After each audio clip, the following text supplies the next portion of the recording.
नमस्कार मंडळी, तुमचं स्वागत आहे आपल्या छोट्याशा मिनी ब्लॉगमध्ये. तरी ही आहे इशू, त्रिशा आणि मन्नूची गुलाबी. आणि मन्नू आणि इशूचा खाऊ पण ठेवला गेला होता. पण आधी त्रिशाला बोलवायला गेले होते सगळेजण. इशूचे सगळे फ्रेंड्स पण आले आणि त्रिशा मॅडम आज थोड्याशा लेट झाल्या आणि आरती पण त्रिशाच्याच हाताची होती.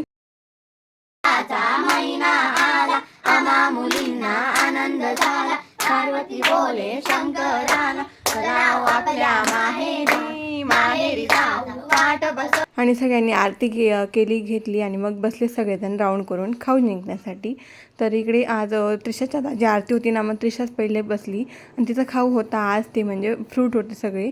आणि सेकंड होती मन्नूची होती भेळ, इशूचं होतं फरसाण, परी, दर्शू वगैरे त्यांना सगळ्यांचा खाऊ जिंकला. आणि कोणी काय आणलं तर कोणी काय आणलं तसं. आणि त्यानंतर ते डान्स पण करता. मी नंतर डान्सचा व्हिडिओ ॲड केलेला नाही, तुम्हाला दुसऱ्या मिनी ब्लॉगमध्ये बघायला भेटेल. तर कशी वाटली इशू, मन्नू, त्रिशाची गुलाबी कमेंट करून नक्कीच